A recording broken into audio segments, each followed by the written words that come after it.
Guys, कैसे हो? आशा करती हूँ आप सब अच्छे होंगे। अगर आप चैनल पर पहली बार हैं तो प्लीज़ लाइक करना, सब्सक्राइब करना और बेल आइकन को प्रेस कर देना ताकि आपको सारी समय से वीडियो मिलती रहे। चलो स्टार्ट करते हैं। कल हमने क्या पढ़ा था? कल हमने पढ़ा था सोर्स डॉक्यूमेंट। सोर्स डॉक्यूमेंट्स होते क्या हैं? स्रोत पर लेख होते क्या हैं? स्रोत पर लेख क्या होते हैं? हमारे जमा पर्ची हो गई, है ना, जमा पर्ची हो गई, हमारा डेबिट नोट हो गया, क्रेडिट नोट हो गया, डेबिट नोट, क्रेडिट नोट। आज हम पढ़ते हैं पुस्तफलन मतलब बुक कीपिंग।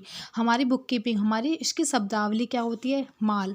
सबसे पहले होता है हमारा गुड्स, है ना। गुड्स वह वस्तु जिसका व्यापार किया जाता है माल कहलाता है। जिसका भी हम व्यापार कर रहे हैं, चाहे हम व्यापार अपना मशीन, हमारा व्यापार चाहे तो मशीन बनाने का हो, चाहे हमारा व्यापार फर्नीचर बनाने का हो, चाहे हमारा व्यापार बिल्डिंगों को सोल्ड करने का हो, है ना। तो जिस भी चीज़ का क्रय किया जाता है, वह वस्तु जिसका व्यापार किया जाता है, क्रय और विक्रय, जिस चीज़ को बेचा और खरीदा जाता है वह माल कहलाता है। लाभ कमाने के उद्देश्य से हम व्यापार इसलिए तो करते हैं ताकि हम लाभ कमा सकें, हमें प्रॉफिट हो, हमारी जो आर्थिक स्थिति है वो सही हो जाए, इसलिए तो करते हैं ना हम व्यापार। और व्यापार में क्या होता है? वस्तुओं का खरीदना और बेचना होता है। जैसे कपड़े के व्यापारी के लिए कपड़ा माल है। कपड़े के व्यापारी के लिए, कपड़े का व्यापारी क्या करता है? इकट्ठे कपड़े लेकर आता है ना, क्योंकि उसे अपना क्या व्यापार करना है। फर्नीचर के व्यापारी के लिए फर्नीचर माल है। देखो अब परचेस, परचेस क्या होती है? क्रय। परचेस होता है खरीदना, क्रय करना, माल खरीदना। जैसे कपड़े का व्यापारी कपड़ा खरीदता है तो क्रय। भाई कपड़े के व्यापारी ने अपना कपड़ा खरीदा, खरीदा किसके उद्देश्य से? माल के, माल खरीदा उसने अपना व्यापार करने के उद्देश्य से। अब उसने क्या खरीदा है? क्या? क्रय। कपड़े का व्यापारी कपड़ा खरीदता है, क्रय कहलाता है। फर्नीचर का व्यापारी फर्नीचर खरीदता है, क्रय कहलाता है। लेकिन अगर कपड़े का व्यापारी फर्नीचर खरीदता है तो क्रय नहीं कहलाता। या फर्नीचर, ये कह दो कि फर्नीचर का व्यापारी कपड़ा खरीदता है तो वो क्रय नहीं कहलाएगा, क्योंकि जिस चीज़ का वो व्यापार कर रहा है उसी चीज़ को वो खरीदेगा। उसी चीज़ को खरीदना है, बेचना क्या है? व्यापार कहलाता है। सेल्स, सेल्स माल बेचना। सेल्स का क्या मीनिंग होता है? विक्रय, बेचना। सेल्स माल बेचना। कपड़े का व्यापारी कपड़ा बेचता है। अरे जब जो कोई कपड़े का व्यापार कर रहा होगा वो कपड़ा ही तो बेचेगा, ये थोड़ी कि फर्नीचर बेच देगा, है ना। कपड़े, फर्नीचर का व्यापारी फर्नीचर बेचता है। कपड़े के व्यापारी फर्नीचर बेचना सेल्स नहीं होगा। भाई अब कपड़े का व्यापारी है, कोई सेल्स बेच रहा, वो फर्नीचर बेच रहा है तो क्या वो सेल्स कहलाएगा? या फर्नीचर का व्यापारी कपड़े बेच रहा है तो सेल्स थोड़ी कहलाया जाएगा। कपड़े का व्यापारी कपड़ा बेचता है तो सेल्स है, फर्नीचर का व्यापारी फर्नीचर बेचता है तो सेल्स है। देखो अब परचेज रिटर्न, हमने अपना माल खरीदा लेकिन हमें कोई माल उसमें पसंद नहीं आया तो क्या करेंगे? हम अपनी परचेज रिटर्न कर देंगे, है ना। क्रय वापसी, क्रय वापसी खरीदा हुआ माल वापस लौटाना। हमें कोई माल अच्छा नहीं लगा, हमने माल खरीदा लेकिन हमारे कपड़े में क्या है? हमारा कपड़ा कटा फटा निकल गया तो हम क्या करेंगे? उस माल को वापस कर देंगे। तो जिसने माल बेचा उस व्यापारी के लिए क्या रहेगा? उसकी परचेज रिटर्न के वो क्या कहेगा कि मैंने ये कपड़ा बेचा था और ये कपड़ा मेरा वापस आ गया, है ना। तो वो क्या कहलाई जाएगी? सेल्स, वो सॉरी परचेज रिटर्न कहलाई जाएगी वो, है ना। सेल्स रिटर्न, विक्रय वापसी, बेचा हुआ माल लौटाना या वापस आना। खरीदा हुआ माल था, बेचा हुआ, उसने बेचा था, माल बेचा था, हमने उसे वापस कर दिया तो क्या? हमने उसे वापस किया तो खरीदा हुआ माल, ठीक है। लेकिन वो क्या कहेगा कि बेचा हुआ माल मेरा वापस आ गया। हम तो कहेंगे कि हमने खरीदा था ये माल, हमें पसंद नहीं आया, हमने लौटा दिया, तो क्या हमारी क्या होगी? वो परचेज रिटर्न। लेकिन वो क्या कहेगा? जो विक्रेता था वो क्या कहेगा? मैंने ये माल बेचा था लेकिन ये वापस आ गया है, तो क्या है वो?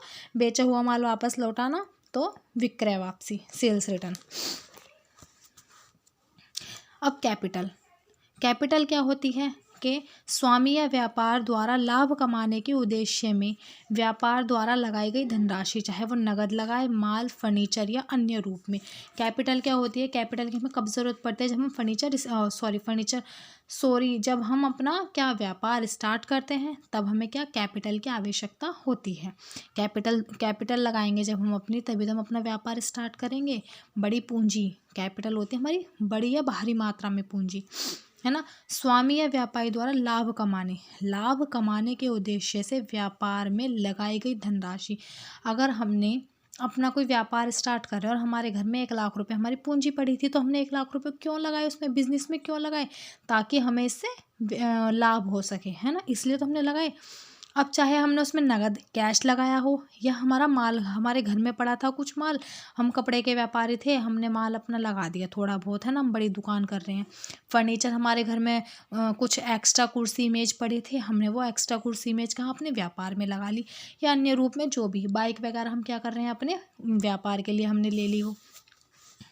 जैसे राम ने 10,000 रुपये नगद, 7,000 रुपये का माल, 4,000 रुपये का फर्नीचर लगाकर व्यापार प्रारंभ किया। तो इसके हम एंट्री क्या बनाएंगे?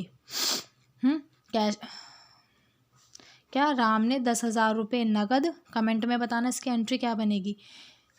राम ने 10,000 रुपये का नगद, 7,000 रुपये का माल, 4,000 रुपये का फर्नीचर लगाकर व्यापार प्रारंभ किया। तो सारी कैपिटल क्या निकलेगी? सारी कैपिटल क्या निकलेगी? 10,000 प्लस 7,000 प्लस 4,000 21,000, है ना। अब देखो ड्राइंग होता क्या है? ड्राइंग आहरण कि जब हम अपने निजी प्रयोग के लिए व्यापार से कोई वस्तु निकाल लेते हैं, है ना, कोई संपत्ति निकाल लेते हैं। जैसे हमारा लैपटॉप का बिजनेस और हमने क्या करा, अपने व्यापार से लैपटॉप निकाल लिया। या हमारा मशीनरी का हमारा सिलाई मशीन का बिजनेस है, हमने एक सिलाई मशीन अपने घर के यूज़ के लिए ले ली, हमने सिलाई मशीन अपने घर के यूज़ के लिए ले ली, तो क्या कहलाएगा? ड्राइंग कहलाएगा। या फिर हमें पैसों की ज़रूरत थी, हमने अपने व्यापार से क्या करा, कैश ले लिया थोड़ा सा, तो वो क्या कहलाया जाएगा? ड्राइंग, है ना। देखो, स्वामी द्वारा निजी प्रयोग हेतु व्यापार से निकाली गई धनराशि, चाहे तो वो माल हो सकती है, चाहे वो संपत्ति हो सकती है। संपत्ति हमारी क्या होती है? यही मशीनरी हो गई, है ना, मशीनरी, फर्नीचर, लैपटॉप वगैरह जो भी हैं ये क्या है? हमारी संपत्तियां हैं। नगद तो नगद ही होता है, कैश। स्वामी द्वारा निजी प्रयोग हेतु व्यापार से निकाली गई धनराशि नगद, माल, संपत्ति किसी अन्य रूप में। स्वामी द्वारा घरेलू खर्च हेतु 10,000 रुपये नगद, 20,000 रुपये का माल लगाकर व्यापार प्रारंभ किया। ठीक है, तो ड्राइंग्स बराबर 10,000 प्लस 20,000 तो 30,000 हो गए। क्या ड्राइंग हमारा कौन सा खाता होता है? ड्राइंग हमारा पर्सनल अकाउंट है। कैपिटल हमारा कौन सा खाता होता है? कैपिटल भी हमारा पर्सनल अकाउंट है। ठीक है, देखो कैपिटल अकाउंट पूंजी खाता था, ड्राइंग खाता क्या होते हैं? हमारे पर्सनल अकाउंट है। और ये क्या करते हैं? पृथक अस्तित्व अवधारणा के आधार पर खोले जाते हैं। ये दोनों अकाउंट कौन सी अवधारणा पर खोले जाते हैं? पृथक अस्तित्व की, क्योंकि ये पृथक अस्तित्व की अवधारणा क्या कहती है कि मालिक और व्यापार दोनों अलग अलग हैं। मालिक और व्यापार दोनों अलग अलग हैं, दोनों को अलग अलग करती है ये। कैपिटल किसको रिप्रेजेंटिव करती है? किसको करती है? ये मालिक को करती है। अरे मालिक खुद थोड़ी लगेगा, मालिक ने तो अपना पैसा ही तो लगाया होगा, तो क्या रिप्रेजेंट किसे करता है? मालिक को, ये भी ओनर को। और ये रिप्रेजेंट किसे करता है? ये भी ओनर को। ये हमारा पर्सनल अकाउंट होता है, ये भी ओनर को रिप्रेजेंट करता है। ठीक है, कैपिटल अकाउंट व ड्राइंग्स अकाउंट स्वामी ओनर का प्रतिनिधित्व करते हैं। मैंने क्या कहा था कि कैपिटल हम ये थोड़ी लिखेंगे कि राम में श्याम, वो तो पर्सनल अकाउंट में तो प्राकृतिक खाते लिखे जाते हैं, है ना। लेकिन ये किसे रिप्रेजेंट करते हैं? ये रिप्रेजेंट करते हैं, अगर एंट्री ये है कि राम ने 10,000 रुपये लगाकर व्यापार प्रारंभ किया, तो क्या एंट्री बनेगी? Cash account debit to capital account, है ना, नहीं, capital account debit to cash. ठीक है, तो क्या किसे रिप्रेजेंट करते हैं? ये कैपिटल व ड्राइंग अकाउंट किसे रिप्रेजेंट करते हैं? ऑनर को। ठीक है, कैपिटल व ड्राइंग अकाउंट प्रतिनिधित्व करने वाले व्यक्तिगत खाते होते हैं ये। अब डेब्टर, देनदार, जो हमें माल देता है वो देनदार, जो लेता है वो लेनदार। जिन्हें उधार माल बेचा जाता है डेब्टर कहलाते हैं वो। जिन्हें उधार माल हमने दिया है, हमने बेचा है, वो क्या हमारे डेब्टर, क्योंकि वो हमें क्या है? देने वाले होते हैं, हमें रिटर्न करेंगे वो हमें, है ना। अगर हमसे किसी ने माल खरीदा है तो हमें फिर बदले में क्या देगा? उसके वो कैश देगा, कुछ भी कैश वगैरह देगा, है ना। वो हमारा क्या है? देनदार है। लेनदार, जो हमसे लेने वाले, जिनसे उधार माल खरीदा गया है, जिनसे उधार माल खरीदा गया है। ठीक है, अब देखो एक्सपेंडिचर या एक्सपेंसेस हमारे खर्च क्या होते हैं? खर्च दो तरीके के होते हैं, आयगत व पूंजीगत, है ना। खर्च क्या होता है? आयगत व पूंजीगत, स्थगित आयगत व्यय, है ना। Revenue expenditure, capital expenditure, deferred revenue expenditure, है ना। आयगत खर्च क्या होते हैं हमारे? जो एक साल के अंदर हमारे ख़त्म हो जाएं, जो एक साल के अंदर ही हमारे ख़त्म हो जाएं। पूंजीगत क्या होते हैं? जो एक साल से अधिक की आय हमें देती हैं, है ना। देखो आयगत खर्चे क्या होते हैं? आयगत खर्चे हमारे होते हैं जैसे मान लिया तुमने किराया दिया, मजदूरी दी, मजदूरी दी, ये क्या है हमारे, ये आयगत होते हैं। शॉर्ट टर्म लोन हो गया, ये क्या है हमारे आयगत हैं। लेकिन पूंजीगत में क्या आता है, पूंजीगत में लॉन्ग टर्म इन्वेस्टमेंट हो गई हमारी, लॉन्ग टर्म लोन हो गया हमारा, है ना, मशीनरी हो गई, बिल्डिंग हो गई, ये क्या है 1 वर्ष से अधिक के लिए लाभ देते हैं। ये 1 वर्ष से अधिक के लिए जो लाभ दें वो पूंजीगत खर्चे होते हैं, और जो 1 वर्ष के अंदर ही ख़त्म हो जाएं, 1 वर्ष तक के ही लिए होते हैं, वो होते हैं हमारे आयगत। ठीक है। डिफर्ड रिवेन्यू एक्सपेंडिचर, ये हमारे आयगत भी होते हैं और पूंजीगत भी।